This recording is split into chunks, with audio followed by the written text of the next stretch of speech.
Mumaze iminsi mutambona nari naragiye ikuzimu intege zari zarashize nari nagiye kunywa amaraso urarangije ugiye uramukurikiye kurikiye izo mbaraga nyine zavuye aho yavuye bakabikora mu izina rya Yesu ninde mpano y'Imana niba ari mpano y'Imana yagiye kuva akavangwa kira ngo waye mu izina rya Yesu yaravugaga ngo ni wayemera Imana uyemera ni wayemera na shitani ngo hose arakujyana hano y'Imana yarabivugaga ariko ati mu izina rya Yesu rwose nago nari numvisha uzakinzana icyo kiganiro cya mpano y'Imana aho yavuze ngo Yesu yaravugaga ngo ni impano y'Imana nkorera Imana impano y'Imana Imana ni nyinshi rero uramenye nimuzajyeyo ibyo byashakaga kwerekana iki byashaka kwerekana ko hari abantu bazaza koko bagakora ibitangaza biyitirira Kristo ariko bafite izindi mbaraga zibaherekeje za mbaraga z'umwijima nyine uri umukristo cyo kumva umuntu yavuye kuzimu kajya kugenda ngo ugiye ngo gukorera ibitangaza ubwo bivuze ngo Imana yawe wamajiye kubona ko nta mbaraga ifite wagannye za mbaraga yikuriye hehe ikuzimu kuko bayatanze ubuhamya Imana wayipinze wagiye gushakira imbaraga handi umuntu aje mu izina rya Yesu atabanje kugira ibindi akubwira ukagenda muri iryo zina rya Yesu nekereza ko niyo yakuyobye Imana izamubaza ubugingo bwawe kuko yakuyobeje kandi yitwaje izina ry'Imana yakwihanganishije we bari kwita amazina yose kubera ikigeragezo uri gucamo uyu munsi hari umuntu ujye uvuga ati ntiwaba majoro utaraye amajoro ugomba kubisengera none ariko hari igihe ushobora kurara amajoro ugiye gushaka amafaranga ukajyana kuri abo bantu nabo bakabigufashamo kuri abo bantu reka nkubwire ikiba ari cyo kibamenyesha umwuka w'Imana umwuka wose uvuga ko Yesu Kristo yaje afite umubiri niwo wavuye ku Mana ariko umwuka wose utavuga Yesu cyo ntiwavuye ku Mana ahubwo ni umwuka wa Antikristo uwo mwumvise ko azaza kandi none amaze kugera mu isi.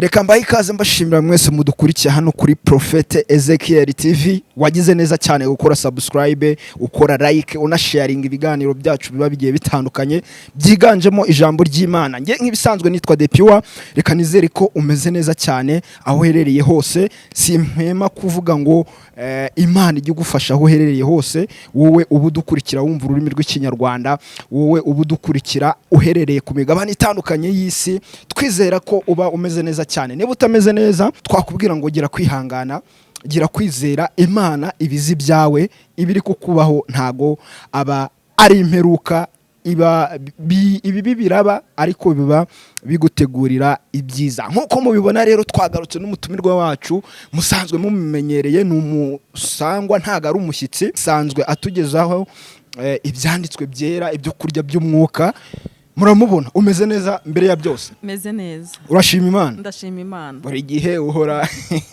ndabizi uhora uri mu mavuta uhora unezerewe uhora wishimye amakuru y'iminsi amakuru ni meza turashima Imana tumeze neza imvura iri kugwa izuba ryari ryaduhahamuye none Imana yatema imiyaga hari abantu bo kuri Prophet Ezekiel TV bari kuvuga bati nsuhuriza uriya mu mama rwose aradufasha cyane ndagusuhuje nabo babyumve urakoze cyane nanjye ndabasuhuje ngo hari ukuntu ngujya rwose ukababwira ijambo rikabakora ku mutima cyangwa se rikabagera ku ndiba y'umutima nyine rikabakoraho muri make ngo komereza aho ngaho rwose ntukure mu ruge komeza ujya mbere amen iminsi se uri kubona uti hari izuba ariko turi kwegereza n'impera z'umwaka hari igihe abantu bagera nko mu bihe runaka ukaba wabaza umuntu urashima cyangwa uragaya wenda ari nko muri situation itari nziza akaba yabura icyo gusubiza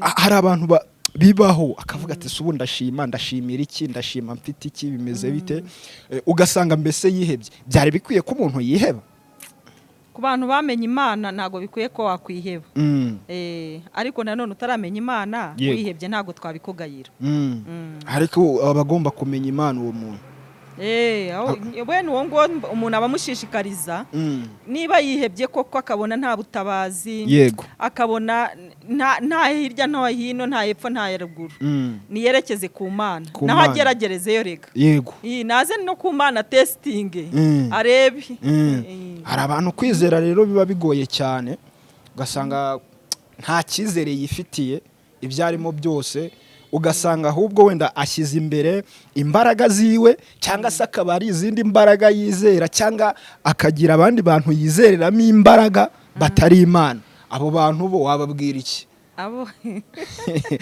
hari ukuntu umuntu ashobora kubaho ngaho wenda agasenga Imana akabona wenda Imana ntisi imusubiza agahita yumva ko cyangwa se akajya gushaka izindi mbaraga cyangwa se akajya gushaka abandi bantu bafite izindi mbaraga akaba arizo yizereramo abo bantu, ariko mu by'ukuri izo mbaraga zitavuye ku Mana yo mu ijuru. Ijambo ry'Imana ribivuga neza, yego, rikavuga ngo mureke kwiringira abantu batabonerwamo agakiza. Urumva? Yego. Hari igihe ushobora kugenda koko ugasenga, ushobora gusenga uyu munsi ukabona ntusubijwe, ejo ntusubijwe, ariko se niba Imana yakuremye itagusubije, nujya ku muntu noneho yaremye, iyo yararemye ugiye kuwo yaremye, ugiye ku kiremwa cyayo, niho uba uri bubonera ibisubizo koko, cyangwa ahubwo uba urimo kwibeshya, cyangwa n'umutimanama wawe uba urimo n'agahinda ufite biba birimo kugusunikira mu kujya kwibeshya kugira ngo noneho ugende wegere wa muntu. Ndumva nta kintu wamufataho kizima, ashobora wenda ari sinzi ari uburwayi, ushobora kuvuga uti nabuze amafaranga yo kujya kwa muganga, mituweli zarabonetse, abantu basigaye bivuza make ujyana 500 bakakuvura, kavuga uti reka ngane kwa Clarisse ame 500, aho ndabyemera, ariko sinzi aho ngaho ntago nzi ikintu washatse kuza. Icyo nashatse kuvuga hari ukuntu nyine wenda navuze hari ukuntu umuntu ashobora nko gusenga Imana afite nk'ikigeragezo runaka cyangwa ikibazo runaka, noneho agasenga ashyizeho umwete pe ntako atagize, ariko akabona nta gisubizo arimo kubona, agahita avuga ati birashoboka ko hari abandi bantu bamfasha kugera ku byo nshaka, ku byo nkeneye, cyangwa se izindi mbaraga ndi kubona izo ku Mana zantereranye. Nakumvisha ahantu uri kuganisha. Yego, ushobora kusenga Imana pe uyu munsi ugasenga, ejo ugasenga, ukajya ubutayu, ukajya zamuka imisozi, ukamanuka ibibaya, nubona igisubizo, warangiza ukavuga uti ku Mana biranze, reka ngane hirya, wenda urugero ku bapfumu, ukavuga uti reka njye ku mupfumu runaka bambwiye ko abikora bigakoreka, ariko reka nkubwire, yego, ikintu sinzi, ntago nari najya mu bapfumu, nta nubwo nifuza kuzajyayo, n'abajyayo benshi tujya duhura cyangwa bajya batanga ubuhamya, bavuga ko bashakiyeyo bakazenguruka bagaheba, niba hari uwafatishije nawe abasubizwa se bureye ntago mbizi, njyabona nawe nabo bavuga ko bagerageje bikanga, ari aho ngaho ari uko bimeze. Abapfumu nta mukiriya cyangwa se nta wubagana baba babona, nuko abantu bose babaganye bagiye bavuga bati hariya rwose nta kintu twabonyeyo, hariya byagenze gutya na gutya, ibyo twari dufite n'ubundi nta cyahindutse, nta muntu bazigira babona ubagana. Rega uhuye nawe ni wenda tuvuge ahuye n'ufite n'ubikora bigakunda, yego, nawe si waba afite izindi mbaraga zimuri inyuma zibimukoresha, abafite imbaraga zindi zimuherekeje, izo mbaraga ziba zifite amakondisiyo zisaba, twagiye tubyumva. Ariko se buriya birashoboka ko umukristo uzi Imana yariyo, wasobanukiwe, yakwerekera ku mupfumu? Oya, nta mukristo ujyayo, niyo afashe akijyayo, niba uri umukristo bikaba byaragucanze, ukavuga uti reka nerekere hariya kwabamenya, ukijyayo izina ry'ubukristo riba ryakuvuyeho, kuko ijambo ry'Imana riravuga ngo nimukabaraguzeho, nimukabegera, nimuzakoresha inyenyeri mu gushika, nimukagira Imana irabitubuza kwegera abapfumu n'abakonikoni, bivuze ngo Imana ntago ibikunda. Mu gihe rero wagiye gukora iby'Imana idakunda, ubwo wamaje guca ukubiri n'Imana yawe, wamaje guharika Imana yawe, uba wamaze kuyipinga. Urakoze cyane. Uvuze kuri icyo kintu cy'abapfumu rero, uhita urasa ku kantu, mpita nibuka ku kantu cyangwa se ibintu bimaze iminsi bitrendinga by'abantu bamwe na bamwe bazwi cyane mu Rwanda ndetse no hanze y'u Rwanda, bazwi bagiye batabwa mu cyangwa se bari mu maboko atari ayabo bari mu maboko atari ayabo, bavuga ko bakoraga ibifitanye isano n'umurimo w'Imana. Sinzi n'inkoresha iyo mvugo n'ibirumvikana neza. Mbere na mbere dufite uwitwa Mpano y'Imana, ngira ngo abantu benshi baramumenye, ni umugabo ukora ibitangaza ariko akavuga ko abikora mu izina rya Yesu, izo mbaraga azikura ku Mana. Dufite uwitwa Sarongo. Sarongo wenda ntago yagiye agaragara cyane mu bintu bijyanye na social media. Yego yagiye agaragaramo ariko ntago yagiye agaragara avuga ko yaba akorera Imana, yishingikirije ku Mana cyane. Yagiye abivuga pe, avuga ko anasenga burya ngo ni n'umudivantiste, niko yaranasezeranye. Yakoze n'ubukwe bwiza kandi yasezeranye imbere y'Imana, bivuze ngo yemera Imana. Yego izo mbaraga ngazikura ku Mana, bityo rero bigatuma abantu nk'abo yabo Sarongo ndetse na mpano y'Imana bavuga ko imbaraga bazikura ku Mana, bigatuma hari abantu benshi babagana bitewe n'ibyo bakora, bakavuga bati ibi bintu nibyo, nta gushidikanya, bagakora igitangaza kigakoreka. None abo bantu barayobye cyangwa bari mu kure? Reka nkubwire Mana yanjye, ntabwo nabona ikintu nkubwira, ariko umuntu wiringira undi, umuntu utabonerwamo agakiza akaba ari we ujya gushakiraho agakiza. Bizeye ibibarimo ibikisi imbaraga izihese, mu rugero z'Imana zo gukora ibitangaza, no mu rugero nk'igitangaza umwe muri bo yaba yarakoze, nawe ukavuga uti koko kiriya yaragikoze nanjye mbona. Ariko uhitwa mpano y'Imana hari ahantu hajyaga agaragara agendera hejuru y'amazi, ubundi akagaragara arimo atubura amafaranga, ahereza abantu amafaranga. Nawe ukoresha izi mbuga nkoranyambaga, si ibitangaza. Wabona umuntu ari gukora ibi ari gutubura? Reka nkubwire, none se wabona umuntu ari gutubura akora ibiceri bingana kuriya, amafaranga angana kuriya, aho utavuga uti uyu muntu ibyo akora nibyo, cyangwa se ukabona akoze nk'ikintu wenda akoze abwiye nk'umuntu ngo akore mu mufuka. Hari ahantu byagiye bigaragara, ukabona umuntu akoze mu mufuka yamupinze, ukabona ahise akuramo nk'inzoka iramuzahaje, aho utakwemera ko ibyo bintu ari imbaraga. Washingira kuki? Ijambo ry'Imana riravuga ngo mu minsi y'imperuka hazaza ibihe birushya kandi bigoye umugenzi bimuruhije. Ndetse Kristo yaburiye abantu, arababwira ngo bazababwira ngo Kristo ari hano arimo arakora ibitangaza, ngo bongere bakubwire ngo ari hariya arimo arakora ibitangaza. Ariko arangije arabinhanangiza, arababwira ngo muramenye nimuzajyeyo. Ibyo byashakaga kwerekana iki? Byashaka kwerekana ko hari abantu bazaza koko bagakora ibitangaza biyitirira Kristo, ariko bafite izindi mbaraga zibaherekeje, za mbaraga z'umwijima nyine. Izo mbaraga ni umwijima. Izo mbaraga ni imbaraga z'umwijima zitagaragara. Bakabikora mu izina rya Yesu se? Abusereka nkubwire. Bakabikora mu izina rya Yesu. Ninde mpano y'Imana? Niba ari mpano y'Imana yagiye kuva akavangwa kirangwa mu izina rya Yesu. Yaravugaga ngo niba wemera Imana uyemera, niba wemera na shitani ngo hose arakujyana. Hano y'Imana yarabivugaga ariko mu izina rya Yesu rwose. Ntago nari numvisha. Uzakinza nicyo kiganiro cya mpano y'Imana aho yavuze ngo Yesu yaravugaga ngo ngo niba ari umukozi w'Imana, niba ari intumwa y'Imana, ntago nari ni impano y'Imana. Ni impano y'Imana, ubundi ngo ni impano y'Imana. Nkorera Imana, impano y'Imana. Imana ni nyinshi rero. Kandi avuga yo mu ijuru. Wigize wumva avuga Imana yo mu ijuru? Nirabyo nagiye mukurikirana cyane. Yaravugaga ngo niba ushaka kwa Satani ndakujyanayo, niba ushaka no ku Mana ndakujyanayo. Wamenya yaravugaga iyihe Mana? Ko nigize numva avuga Imana yo mu ijuru. Oya, yaba yarayibeshye. Imana yo mu ijuru rwose. Oya, benshi bazumva ijambo ry'Imana riravuga ngo bazakora ibitangaza mu izina ryanjye. Ahandi akavuga ngo bazavuga ngo mwami nitwahanuraga mu izina ryawe, nitwakoraga ibitangaza mu izina ryawe. Ngo ariko kuri uwo munsi azababwira ngo nimwumve imbere mwankozi zibi bimwe, kuko ntigeze kubamenya.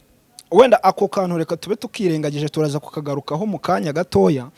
Uyu munsi abo bagabo twavugaga bari mu maboko atari ayabo. Kuba bari mu maboko atari ayabo, hari abantu benshi babafiteho ubuhamya bugiye butandukanye. Hari abafiteho ubuhamya buri positive n'uburi negative. Ubwo abo bantu wenda bafiteho ubuhamya buri positive, abantu babagannye bakabakorera ibitangaza, abantu babagannye bakabavura nk'indwara, abo bantu bari mu ruhe ruhande? Abo bantu sibabona nk'abari abantu nk'abahowe Imana cyangwa bahowe imbaraga z'Imana. Biterwa n'icyo bafatiwe, biterwa na dosiye bafite, inyito yayo n'ibyaha baregwa. Kugeza uyu munsi ntabwo nzi ibyaha baba bashinjwa ngo mbone kubivugaho nkubwire ngo bimeze gutya, abantu babagannye bari mu ruhe ruhande bimeze gutya. Ni ukuvuga ngo uyu munsi zabo rero ntabwo nari nazumva. Uyu munsi bamwe uwitwa Mpano y'Imana kese ye iteye gutya, we afite kese ebyiri, arashinjwa ibintu bijyanye no kwihesha ikintu cy'undi hakoreshejwe uburiganya, hashingiwe kuvuga ngo ni imbaraga z'Imana cyangwa se ni ubushake bw'Imana, ni nk'ituro muri makeya. Indi kese we wenda afiteyo ni ibijyanye n'umubiri, yafashe umwana ku ngufu, niyo kesi imuvugwaho.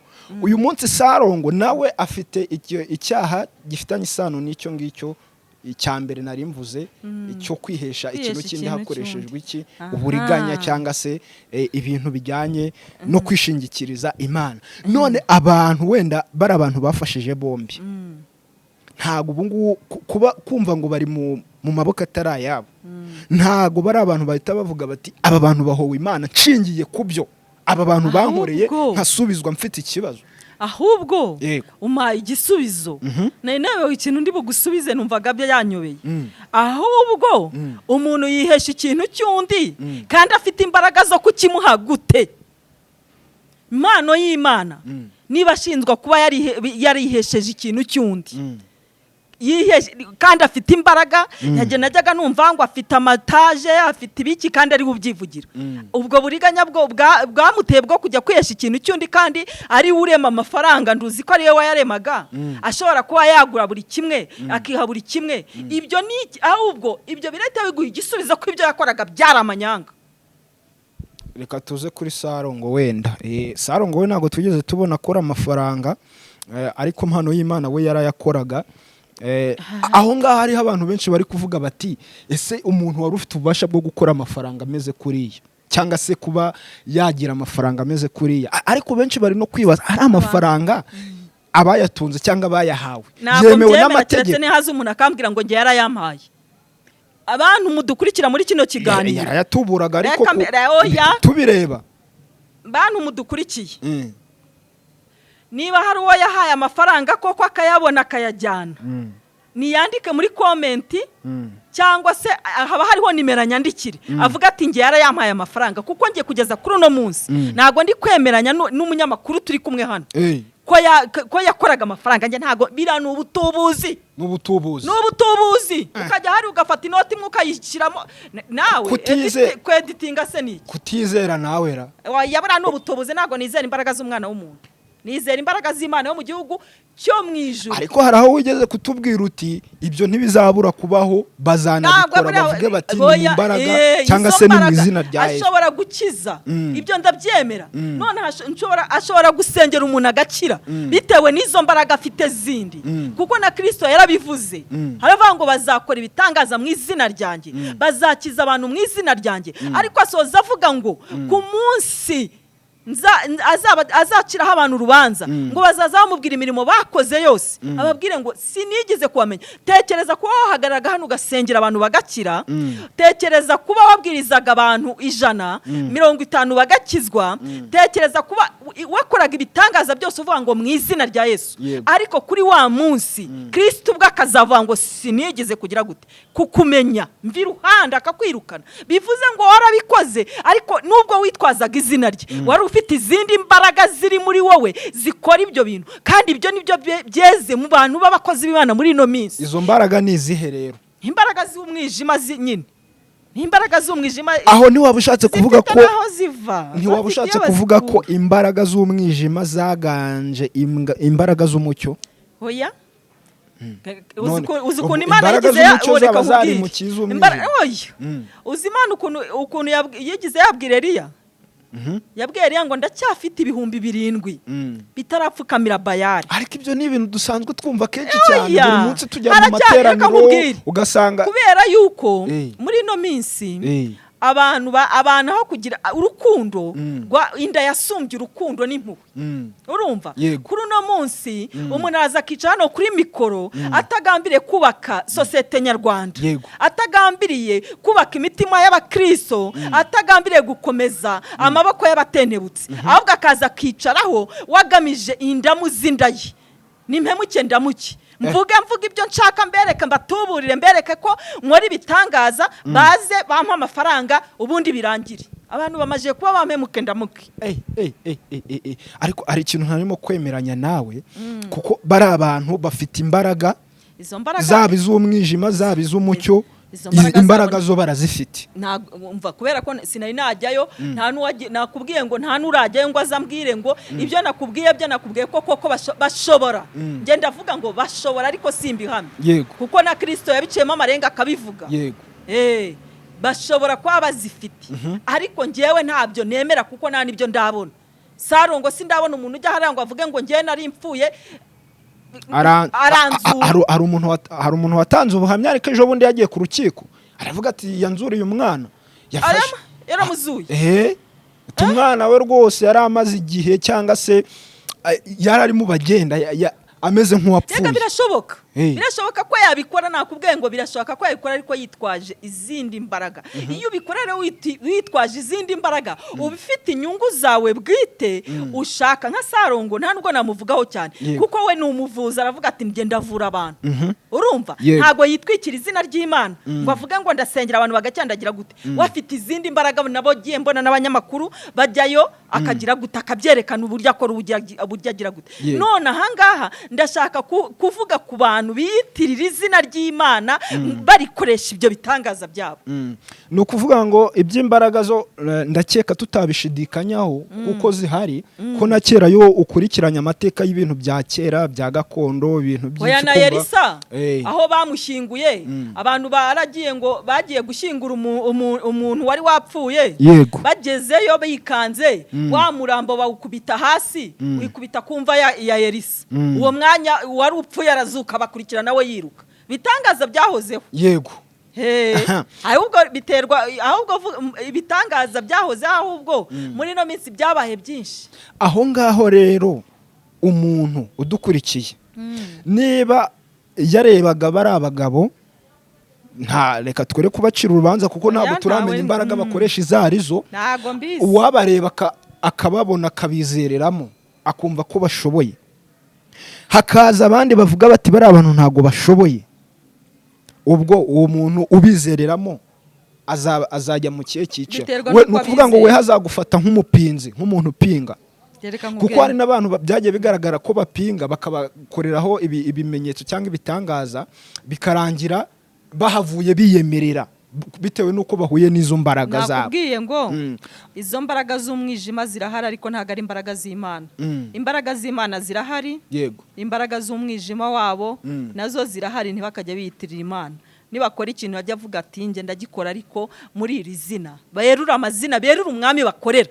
berura n'izo mbaraga bakoresha aho hantu niho bitera urujijo rero ugasanga niba akoze ibintu cyangwa se akoze ibintu bigaragara muri buriya buryo abivuze mu izina rya Yesu ni ukuvuga ngo abivuze mu izina rya Yesu hari umuntu hari hariya umwemera kandi wemera imbaraga za Yesu akavuga turiya muntu ubwo abivuze ubwo abikoze mu izina rya Yesu biriya bintu ndabyemera nibyo kuriya ni ukuri reka nkubwire uzi iki ijambo ry'Imana ribivugaho riravuga ngo muzabamenyera ku mbuto zabo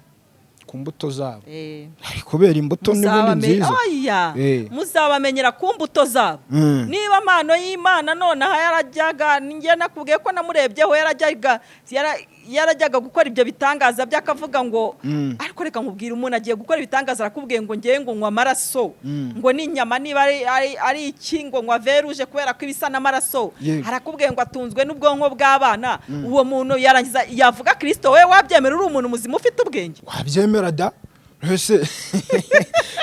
umaze kubona imbaraga zimurimo umaze kubona ikintu kimushingiyemo cyangwa se icyagaragaje ashoboye kubera ko hari ibintu bakora ntaho ugahita utinya ibaze kubona hari yafashe inzoka cyangwa se akoze ubufindo runaka ariko yamajiye kugusobanurira yakubwiye ngo njyewe maze iminsi ngo mumaze iminsi mutambona nari naragiye ikuzimu intege zari zarashize nari nagiye kunywa amaraso arabikwibwiriye araje arabivuze abishyize ku karubanda ntago abigize ubwiro urarangije ugiye uramukurikiye uwukurikiye uramuzi uwukurikiye uramuzi ukurikiye izo mbaraga nyine zavuye aho yavuye niba rero ntago uzagenda reka nkubwire ntago uzaza ngo umbwire ngo yavuze Yesu ngo cyangwa ngo yavuze Imana kandi yabanje kukubwira ko avuye ikuzimu kunywa amaraso yabanje kukubwira ko yari mu isi hano atungwa n'inyama zidahiye agatungwa na veruje kubera ko biba bisa n'ibyo atunzwe nabyo ikuzimu uretse ko n'ikuzimu simpemera ko bajyayo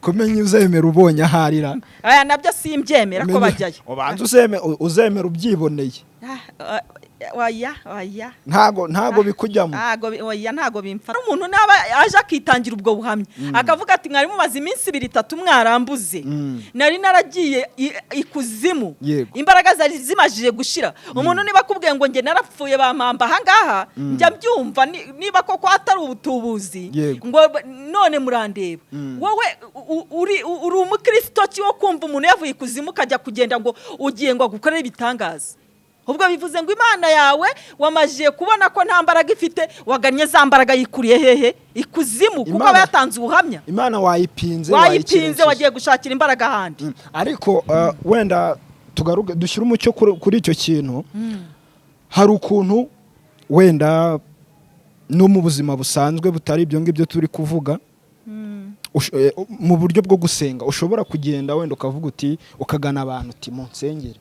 mumfashe gusenga munsengera Imana mfite ikibazo kimeze gutya na gutya Imana turebe ko yantabara nawe uwo muntu nashobora kugenda agana abo ngabo wa muntu akabagana akavuga ati mumfashe hari ubushobozi nababonyemo hari ibyo muri gukora nkabona ni ibitangaza nanjye ibyo bintu mugira ibyo munkorera nanjye ikibazo mfite gikemuke mba nkubwire nongere mbigusubiriremo umuntu ntago mpano y'Imana yigize akora mu rwihisho nta nubwo yigize aza yihishira ngo aze yiyitirira avuga ati ndi pasiteri kanaka ndi apotre kanaka yaje avuga ngo ndi impano y'Imana aza avuga ngo ushaka kujya kwa Satani naze ndamujyanayo nushaka kumana ndamujyanayo uretse ko ntazi Imana yavugaga iyo ariyo narakubwiye ngo nujye uvuga Imana ujye wongeraho iyo mu ijuru kugira ngo abantu basobanukirwe Imana uvuze iyo ariyo urumva rero kuba wagana kwa mpano y'Imana wamajije kumubona yamajije kukwibwira ko imbaraga azikuri kuzimu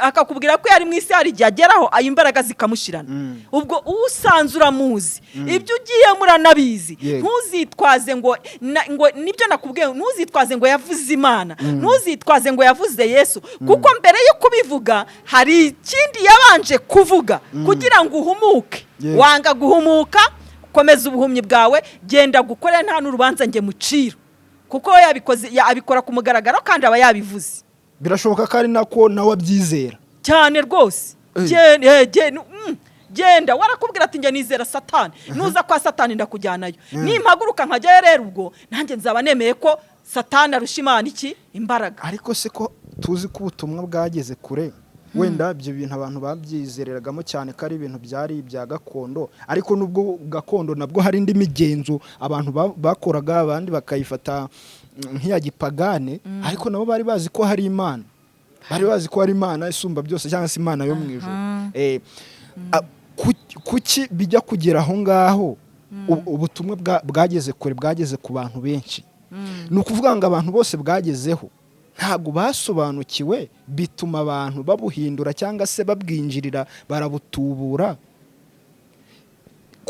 hajemo kudasobanukirwa neza kugira ngo abantu bamenye ukuri kwa nyako abantu barigishijwe pe ntabwo navuga ngo abantu ntabwo bigishijwe utigishijwe na pasiteri niwigishwe na mwarimu niwigishwe na apotere na Bibiliya ubwayo yakwigisha ahubwo avuga ngo abantu kubera ibyaha byinshi bikorerwa muri ino si abantu benshi bamajije kuyoba ahubwo bayoberwa ko bayobye barayobye bayoberwa ko bayobye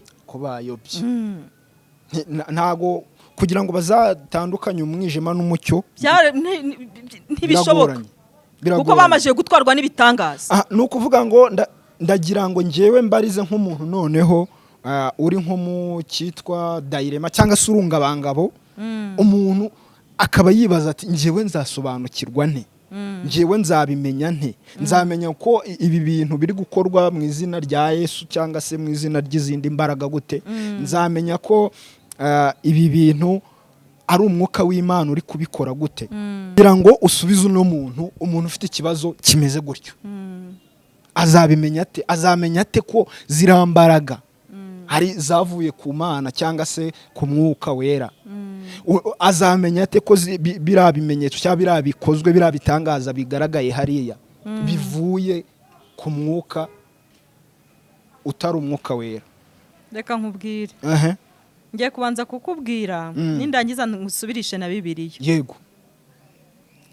Ngiye kukubwira ngo reka nkubwire, rega nawe ubwawe tutagiye no mu mwuka, nawe ubwawe umuntu ukubwira iby'Imana ko kukabona ni iby'Imana, nawe ubwawe wamureba ukamwibonera, nawe ubwawe ushobora kumureba ukavuga uti uyu muntu koko avuga ibintu by'Imana gute. Erega umuntu udasobanukiwe, reka nkubwire, abantu ntabwo uwo muntu avuye mu kirere uje kukubwira ibyo ngibyo, ntabwo ari ikivejuru cyaguye, nta nubwo avuye mu kuzimu, ni umuntu ugenda hano, utuye hano ku isi turiho, utuye mu mudugudu urimo, mu kagari, utuye ku gasozi, niba atari n'iwanyu atuye ku kandi gasozi ariko kariho abantu. Uwo muntu imyitwarire yirazwi, urumva, kandi ijambo ry'Imana riravuga ngo dore imirimo ya kamere iragaragara ngiyi. Umuntu iyo afite kamere rero nta mwuka wera uba uri muri we wo kubasha kuba yakora iby'Imana ishaka. Noneho ikindi nakubwira, tujye muri Bibiliya, tujye muri Yohana igice cya mbere, Yohana wa mbere ibice 4, turasoma umurongo wa 2 tugeze ku murongo wa 3. Haravuga ngo itandukaniro ry'imyigishirize y'ibinyoma n'iy'ukuri. Umurongo wa 2 ukavuga ngo icyaba ari cyo kibamenyesha umwuka w'Imana, umwuka wose uvuga ko Yesu Kristo yaje afite umubiri niwe wavuye ku Mana. Ariko kantu gasubiremo neza. Haravuga ngo icyaba ari, reka dusome umutwe w'amagambo, uravuga ngo itandukaniro ry'imyigishirize y'ibinyoma n'iy'ukuri. Noneho tujye kuri 2, haravuga ngo icyaba ari cyo kibamenyesha umwuka w'Imana, umwuka wose uvuga ko Yesu Kristo yaje afite umubiri niwo wavuye ku Mana. Ariko umwuka wose uvuga Yesu utyo ntiwavuye ku Mana, ahubwo ni umwuka wa Antikristo, uwo mwumvishe ko azaza kandi none amaze kugera mu isi. Ni umwuka wa Antikristo uwo mwumvishe ko azaza kandi none yamaze kugera mu isi. Ubwo ntusubirijwe bona bya bindi byose wambazaga ngo nababandi batubura nabagira gute. Ariko rero hari ahantu nose ko hari ahantu bijya bigaragara abantu bakavuga ngo mu izina rya Yesu turabigukijije, mu izina rya Yesu cyane tugaruka. Wamenya Yesu ari ndariko hari yewe babaye benshi se. Reka nkubwire, ariko wagiye ubigarukaho cyane ubivuga uti bazajya babikora mu izina rya Yesu, bavuga batari hari kubyitwaza gusa kugira ngo bahume abantu amaso, bambika abantu mask. Umuntu aje mu izina rya Yesu atabanje kugira ibindi akubwira, ukagenda muri iryo zina rya Yesu, nekereza ko niyo yakuyobya, Imana izamubaza ubugingo bwawe kuko yakuyobeje kandi yitwaje izina ry'Imana. Ariko niba umuntu yaje akabanza kukubwira ibyo, akakubwira havuye, akakubwira uko akora, akakubwira nuko ateye, ukagenda, nuko amajije kugira gute, nuko amajije kwimura Yesu Kristo muri wowe, wamaze kumutakariza icyizere. Wamutakarije icyizere, ugiye kwa wundi wakwibwiriye bya bitangaza akora muri we, akanakubwira naho abikuye. Urumva, ubwo rero ndumva aho ngaho nta n'urubanza uwo muntu nge nkwiye kumushyiraho, ahubwo urubanza nzarushyira kuri wowe waretse gusesengura ngo wizere. Urumva hano arabivuga neza, Ibibiri bivuze neza, aravuga ngo na Antikristo kandi yamajiye kugera hehe mu bantu. Iri somo nanjye rirankanze. Ni Yohana wa mbere ibice 4 umurongo wa 2 n'umurongo wa 3. Muntu dukurikiye aka kantu kumve neza ukazirikane ugakurikirane, hanyuma niho urajya umenya ibino bintu by'ibitangaza, uramenya ukuri kuri byo, umenya aho bituruka n'inkomoko yabyo. Yego. Yohana wa mbere ibice 4 2 na 3. Yego. umutwe w'ijambo uravuga ngo itandukaniro ry'imyigishirize y'ibinyoma n'iy'ukuri. Bibiliya ubwayije kubikwibwirira, ntago ari Kararisi uje kubikubwira. Itandukaniro ry'imyigishirize y'ibinyoma n'imyigishirize y'ukuri. Hakavuga ngo ikiba ari cyo kibamenyesha umwuka w'Imana. Umwuka wose uvuga ko Yesu Kristo yaje afite umubiri niwe wavuye ku Mana. Urabisobanukiwe neza? Yego. Ariko umwuka wose utavuga Yesu cyo ntiwavuye ku Mana, ahubwo ni umwuka wa Antikristo uwo mwumvise ko azaza kandi none amaze kugera mu isi. Ngaho amaze kugera yarahageze, yatangiye no gukora. Ni nk'ibyo byose murebe bamubona. Yewega. Shishoza. Ikibazo rero hari ukuntu abantu nakubwiye nti hari ukuntu abantu nyine bareba ibitangaza cyangwa se ibintu umuntu akoze bagahita babyizereramo cyane. Oya, bikwirikira ibitangaza. Uwirikira ubutangaza n'ubundi ntago yagiye ku Mana ashaka Imana, ahubwo yagiye ku Mana agiye gushaka ibyo bitangaza. Ni babandi bajya gusenga ahantu bakavuga bati bakajya biteza ibitangaza cyangwa se icyo bashaka. Abo bamajije kuyobya abakozi b'Imana, batamara kukibona ubwo nyine gusenga bakaba barabiparitse. Abo bamajije gutuma n'abakozi b'Imana bayoba, kuko abakozi b'Imana nabo bamajije kumenya yuko nabwira umuntu ngo ihana ubusambanyi, ihana ubujura, atazagaruka. Abo ngabo ni babandi Kristo yavuze neza ngo bamajije kuba imitima yabo yamajije kuzura ibinuri. Abantu ni ukuvuga ngo bo Imana bakunda Imana z'ibitangaza. Ni Imana z'ibitangaza. Iyo rero ntago ari iyo ngayo reka nkubwire. Iyo Imana y'ibitangaza rero ntago nzi ko waba barakurikiye ibitangaza, ntago baba barakurikiye Imana. Kandi urugendo rugera ku Mana ngo ni guca mu nzira ifunganye. Ni inzira ifunganye. Yabivuze neza, iravuga ngo dore inzira ebyiri nzishyize imbere yawe. Mashyize inzira ngari ariyo kurimbuka, mashyize n'inzira ifunganye. Ni irembo ritoya. Kuvuga ngo irafunganye ntago ari uko yashaka gusobanura ko ari gatoya, ahubwo yashaka gusobanura ko ari inzira y'ibigeragezo. Yego. Ni inzira y'ibigeragezo n'ibibazo. Ntago ari y'umunyenga, oya. Ntago ari ibitangazo ushaka kwibona. Ntago ari sorute uba ugiye gukora. Urumva, ntago ari sorute. Ni inzira y'ibibazo, ni inzira y'inzitane, aho uzakubitwa n'ibibazo muri nosi ugatabaza ukabura n'uwagutabara, kubera yuko uturanye na wawe undi wishakira ibitangaza. Warasenze uburiki, bagahura n'ibigeragezo bakihangana. Reka nkubwire, bagasenga. Abantu benshi basenze barasubiza barabona, kandi nyuma y'ijya abantu barabaciriyeho iteka. Bati byararangiye. Hana Penina ntago yarazi yuko yazabyara, yari mu bigeragezo. Penina yahoraga amwita amazina yose. Hari umuntu ujya uvuga yakwihanganishije we bari kwita amazina yose kubera ikigeragezo uri gucamo uyu munsi. Hari umuntu ujya uvuga ati ntiwaba majoro utaraye amajoro. Ugomba kubisengera. None ariko hari igihe ushobora kurara amajoro ugiye gushaka amafaranga ukajyana kuri abo bantu nabo bakabigufashamo. Kuri abo bantu reka nkubwire, honyine yaciye muri ya nzira ngari nawe genda uyicemo. Niba ari amafaranga ushaka, ngenda shaka Imana, kubera yuko gushaka Imana hari ikindi bigamije. Nyuma ya buno buzima hari ubundi. Iyo turimo gushaka Imana ntago ari uko tuba tuyigiriye impuhwe, iyoboke ntago ari favor tuba tuyigiriye, ahubwo ari twe tuba twigiriye impuhwe kugira ngo nyuma ya buno buzima tuzabona ubundi buhoraho. Urakoze cyane. Tugana ku musozo rero, nta byinshi ndizera ko nari kuvuga ngo udushyire ijambo ry'Imana, ariko wagiye urikoresha kenshi mu byo wagiye usobanura. Dusozereze n'isengesho, niba hari ikintu wakongeraho nta kibazo. Gusa njyewe icyo nabwira abakunzi banjye cyangwa bacu, musenge kuko reka nkubwire. Yego. Ubundi mu Kinyarwanda baravuga ngo iyo utinya imirimo umuruhu urakokama. Yego. Iyo utinya imirimo umuruhu urakokama. Nutanasenga rero ibibazo bizakokama. Isengere maze ibindi uzabimbaze nudasubizwa. Yesu akugirire neza kandi umugisha w'Imana ntukabure kuri wowe. Reka dusoze dusenga. Imana nziza, Imana icyanuka muri byose, Imana y'ubutware n'imbabazi, turagushimye kuko wabanye natwe, wabaye mu ruhande rwacu, nuhabwa icyubahiro. Dusengeye abatwumvishe bari mu kaga cyangwa mu rungabangabo, ngo ubohereze Mwuka Wera arusheho kubasobanurira ndetse no kuba hafi mu izina rya Yesu. Mwakoze cyane, urakoze cyane kuba wabanye natwe, kuba tuganirije. Ibiganiro byacu nakagaruka, mukore subscribe, mwandike muri comment mutubwira uko mubyumvishije, ubundi Imana iduhana umugisha. Wakoze cyane, turagushimiye. Urakoze cyane, nawe ndagushimiye. Ciao.